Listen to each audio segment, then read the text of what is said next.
ये तस्वीर आपको दिखा रहे हैं प्रधानमंत्री नरेंद्र मोदी। संसद के सत्र की आज शुरुआत हो रही है। शीतकालीन सत्र की प्रधानमंत्री नरेंद्र मोदी पहुंच चुके हैं। बता दें आपको कि कल सर्वदलीय बैठक भी हुई थी, जिसमें तमाम सांसदों के साथ बैठकर बातचीत की गई थी और ये कहा गया था कि कई मुद्दों पर सहमति बनी है और शांतिपूर्ण तरीके से संसद का सत्र चलेगा। शीतकालीन सत्र आज से सत्र की शुरुआत हुई है। प्रधानमंत्री नरेंद्र मोदी पहुंच चुके हैं। आप ये तस्वीर देख रहे हैं कि संसदीय कार्य मंत्री किरण रिजिजू इस वक्त मौजूद हैं। जितेंद्र सिंह केंद्रीय मंत्री को आप देख सकते हैं। केंद्रीय मंत्री अर्जुन राम मेघवाल भी इस वक्त मौजूद हैं प्रधानमंत्री का स्वागत करने के लिए। आज से संसद की शुरुआत हो रही है कि शीतकालीन सत्र की। और बता दें आपको कि सबकी नजर इस बार वक्फ बिल पर रहने वाली है, क्योंकि ये उम्मीद जताई जा रही है कि जेपीसी जो वक्फ बिल को लेकर गठित की गई है विपक्षी दलों की मांग को लेकर, और इसमें तमाम विपक्षी दलों के सांसद भी हैं, तो ऐसे में इस संसद के सत्र में, शीतकालीन सत्र में रिपोर्ट भी रखी जा सकती है, रिपोर्ट सौंपी जा सकती है और उस पर आने वाले समय में वक्फ बिल को लेकर बड़ा फैसला लिया जा सकता है। बता दें आपको कि प्रधानमंत्री नरेंद्र मोदी ने भी इसका जिक्र किया था महाराष्ट्र विधानसभा चुनाव के बाद। नमस्कार साथियों,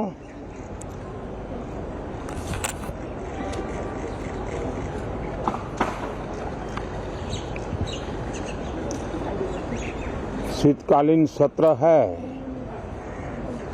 और माहौल भी शीत ही रहेगा।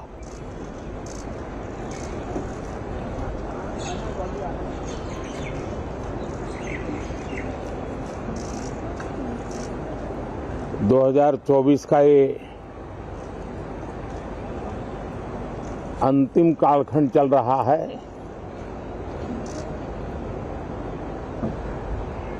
देश पूरे उमंग और उत्साह के साथ 2025 के स्वागत की तैयारी में भी लगा हुआ है। साथियों, संसद का ये सत्र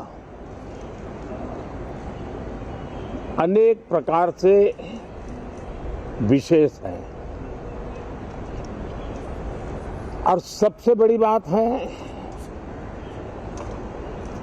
हमारे संविधान के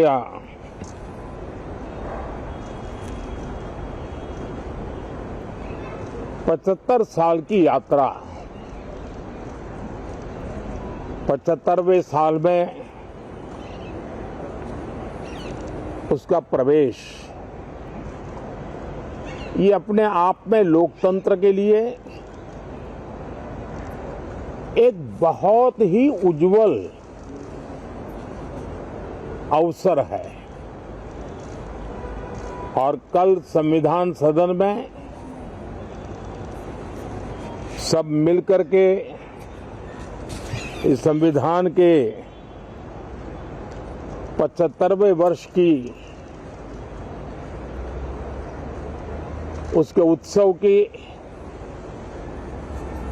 मिलकर के शुरुआत करेंगे।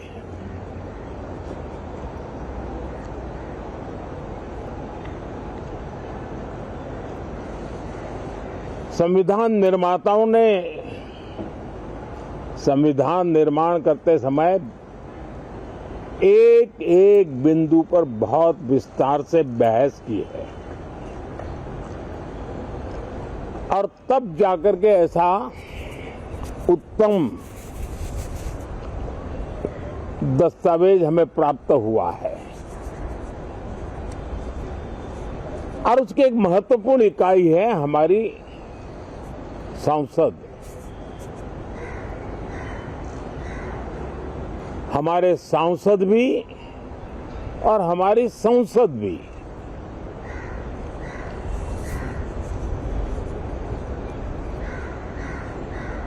पार्लियामेंट में स्वस्थ चर्चा हो, ज्यादा से ज्यादा लोग चर्चा में अपना योगदान दें। दुर्भाग्य से कुछ लोगों ने अपने राजनीतिक स्वार्थ के लिए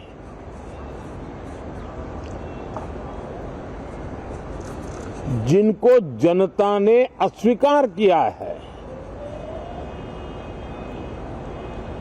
वे संसद को भी मुट्ठी भर लोगों के हुड़दंगबाजी से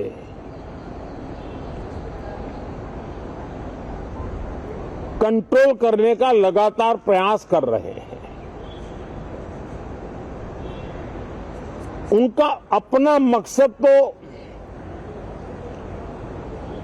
संसद की गतिविधि को रोकने से ज्यादा सफल नहीं होता है और देश की जनता उनके सारे व्यवहारों को काउंट करती है और जब समय आता है तो सजा भी देती है। लेकिन सबसे ज्यादा पीड़ा की बात यह है कि जो नए सांसद होते हैं, नए विचार, नई ऊर्जा लेकर के आते हैं और ये किसी एक दल में नहीं, सभी दल में आते हैं। उनके अधिकारों को कुछ लोग दबोच देते हैं। सदन में बोलने का उनको अवसर तक नहीं मिलता है। लोकतांत्रिक परंपरा में हर पीढ़ी का काम है आने वाली पीढ़ियों को तैयार करे,